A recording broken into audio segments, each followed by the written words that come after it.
Hello, my name is Jake Arcivar, and for my final presentation I'll be talking about the Scala language.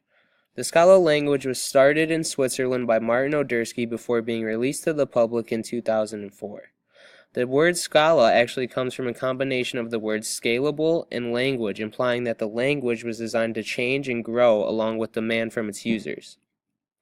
The language was designed to be concise and address many of the criticisms that came along with the Java programming language. Scala has always been an object-oriented language and it had underlying support for functional programming since its inception. However, recently with the release of Java 8 and Lambda functions, it's been moving more and more away from object-oriented programming and more towards functional programming. Scala also can be used with Java, meaning that its source code is intended to be compiled to Java code so that its executable can run on a Java virtual machine. It has language interoperability with Java, meaning that libraries written in both languages may be referenced directly in either Java or Scala.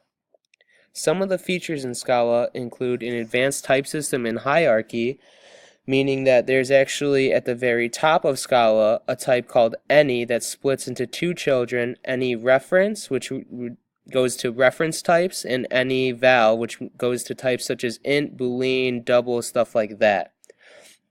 Another feature Scala has is type inference, similar to what we've seen earlier in class with things such as auto, except this type inference has the keyword val, which implies an immutable reference, meaning that you can't change it once you set it, and var, meaning that a mutable reference, meaning that you can change it after you set it. Also along in Scala are pattern matching, which I'll be demonstrating later in some demo code, named and optional parameters that you can use, tail recursion, which we've used a lot in F#, anonymous functions and types that you can declare and use without having to give a name for, and operator overloading, meaning that you can add additional things to operators such as the plus and minus or change them so that they can work with different types. Now onto some demo code. First I'm going to show the inference type capabilities of Scala. Here we have Scala Fiddle, which is an online I/O where you can type some Scala code. And I'm going to create a list using the var keyword, which means that it's a mutable list. And it's going to be a list of the type any, which is at the top of the Scala hierarchy, which means it can actually be literally anything you can think of, whether that be an int, a double, whatever. And I'm going to prove this a little bit. First, let's put in our list an int 42. We don't need to say int or anything like that. We can also throw in here a float. Let's throw in here a boolean. Also a string. We could do a character.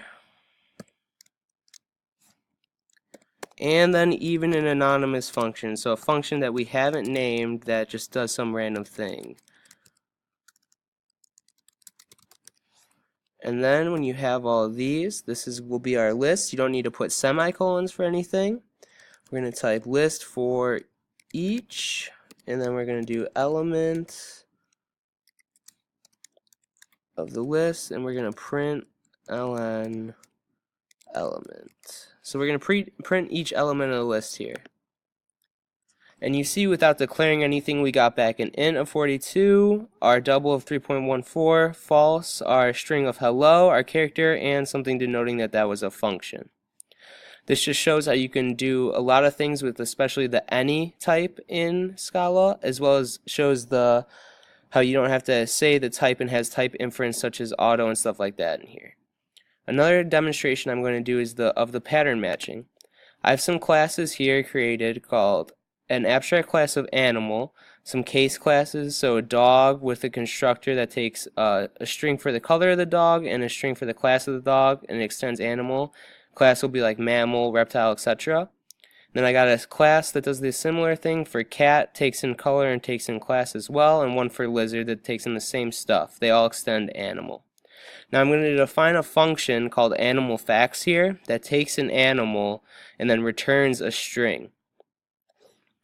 So what we're going to have in this function is animal and then the keyword match. And see, this is where it matches patterns. So it's essentially like a switch statement, but you can do it on any type. So it's easier to run than switch, and you can do it for many different things. So we're going to match and then case. So we have a case of dog because this is a case class. So we're going to match dog, then it will print out your animal is the color of the dog, and it's of whatever class you pass through it. I'm going to do this for both cat and lizard as well.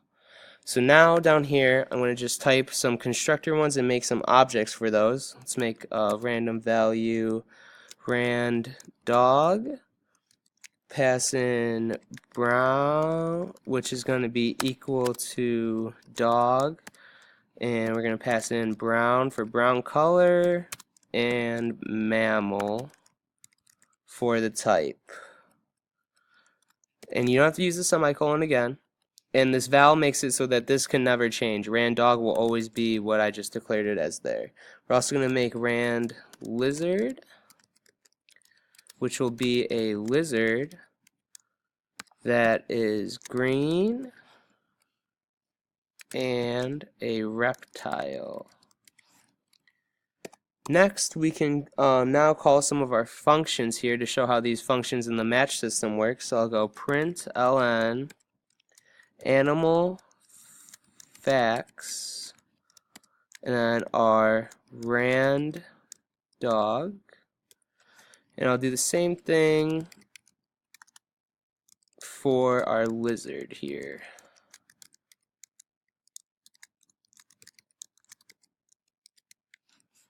Now we're going to run this, and you'll see it printed out your animal is a brown dog that is a mammal, and your animal is a green lizard that is a reptile. So it matched our classes to our classes here, and then was able to actually print whatever statement we wanted it to based on those classes. And it didn't have to be just an int or anything like that. It was whatever we wanted it to be, our own homemade classes called dog, cat, and lizard.